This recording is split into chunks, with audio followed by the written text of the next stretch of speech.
Snowfall. First sign of winter, and a big sign of Christmas. Have you ever wondered why, though? Think about it. There are many parts of the world where it never snows, and other parts where it snows, but not on Christmas because it's summer there. Even in Bethlehem, snow is rare, and since we don't know for sure when Christ's actual birthday is, we can't say for certain that it even could snow then. I needed something to check the TV. Anyway, my theory is that a lot of our songs came from areas of Europe and North America where it does in fact snow. And the idea that Santa Claus comes from the North Pole, but snow at the first Christmas in the desert? Unlikely. Except according to our Christmas special this year. Last year I mentioned in passing a Christmas special called The First Christmas, the story of the first Christmas snow. And I was thinking that would make a good review for this year. But since I never saw a DVD release of this otherwise forgotten Rankin Bass special, and any VHS release would be useless to me without a video capture device, I assumed I'd have to track the video down on YouTube. And then during research I discovered that it was released on DVD this year. Kind of like a Christmas miracle. From what I can tell, this isn't an adaptation, but an original tale. It first aired on NBC in 1975 and moved to CBS for a while. The story stars Angela Lansbury as our main character and narrator, Sister Teresa. And I think the only name you might recognize is Don Mezek, who I assume is playing the animals, since he was good at those animal noises. ABC Family used to air this, and I think they aired it again this year after a bit of a hiatus. So how many of you have actually heard of it? And does it deserve to be heard a bit more? Well, it's time to put on our warm hats and give this the old once-over.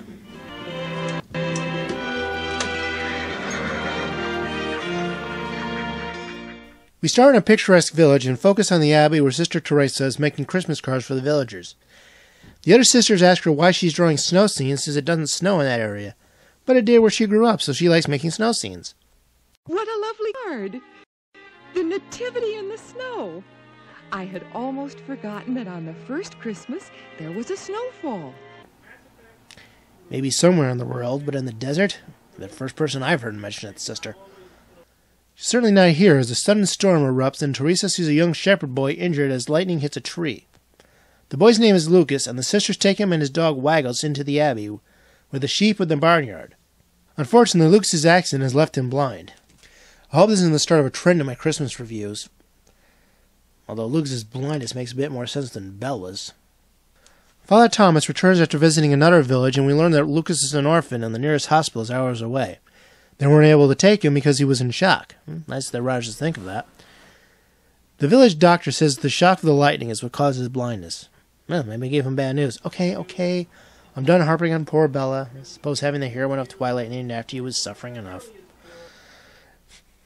As the days pass, Lucas recovers but is still blind. Waggles now acting as a seeing eye dog as well as sheepdog.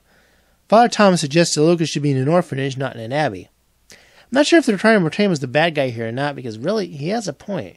I mean, yes, a bunch of kids from the village like to hang out there for some reason. But what do an old priest and a trio of nuns know about raising a child? At least in an orphanage, there's a chance of being adopted by a loving family. Speaking of the kids, we see them helping to set up a Christmas tree. It's a bit too early for Father Thomas, leading to our first song. Save a little Christmas for Christmas. Save a little spirit, put some love away. Think about the shepherds in fields as they lay, and save a little Christmas for Christmas Day. Save a little Christmas for Christmas. Save a little gladness till the holiday. Think about the wise men as they made their way, and save a little Christmas for Christmas Day. I wish the stores would remember that.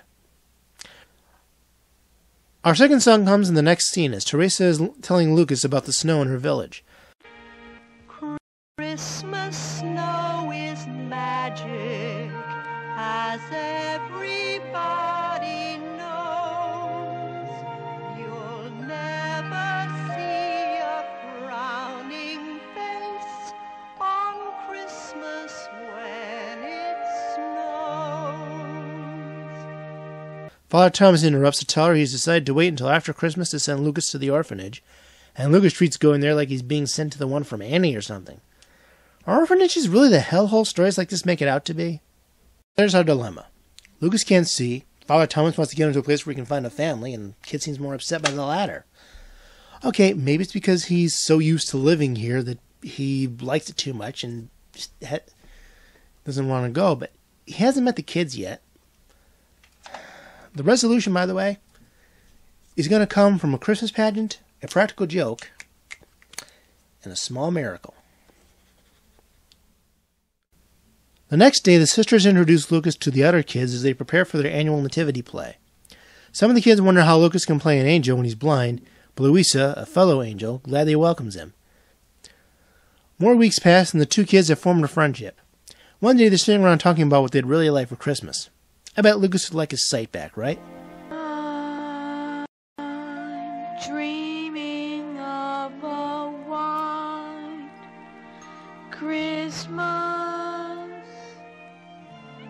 That would be the best present. Okay, that shows what I know.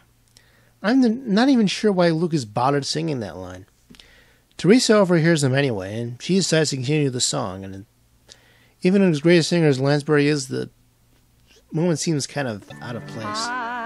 I'm dreaming of a white Christmas, just like the ones I used to know. When another kid reminds him about getting Sister Teresa a present, he realizes he has nothing to give her. When the girls leave, he decides to give the sister his sheep since he can't care for them in the orphanage. However, three boys overhear him. Now, I wouldn't call them bullies, and Teresa even says they aren't, but they are kind of brats, and they decide to play a trick by taking the sheep and hiding them in the tool shed for a while. What they didn't plan on was the sheep escaping into the woods. When Lucas hears what happened, he rushes off to find them before the wolves do.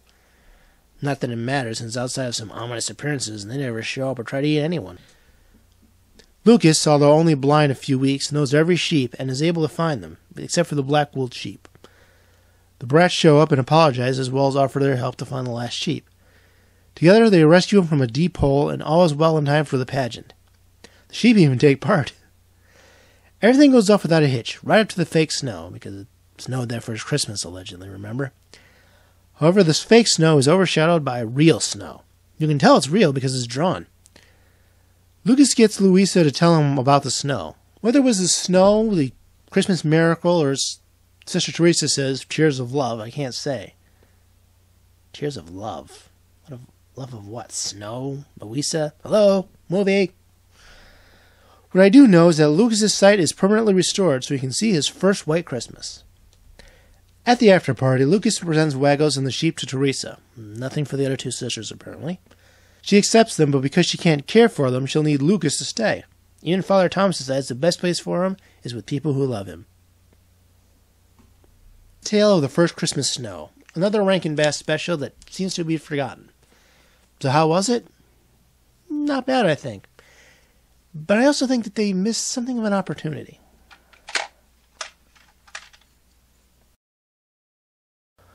The characters are decent enough, at least the ones we meet. The brats aren't total jerks, the regular kids aren't annoying either, and the adults are pretty decent. Even Father Thomas only looks bad because Waggle snarls at him when he brings up the orphanage. That said, some of the characters aren't developed enough, like the other two sisters, and relationships, like Lucas's friendship with Louisa. They're all underdeveloped. I think the show could have used maybe an extra half hour or even 15 minutes to really develop the characters and their connection. That way you could see Lucas dealing with his blindness, watch the friendship with Louisa develop, show us the brats aren't bullies, or show Father Thomas wrestling with his decision to send Lucas to an orphanage. These are good characters, but we really don't get to know them.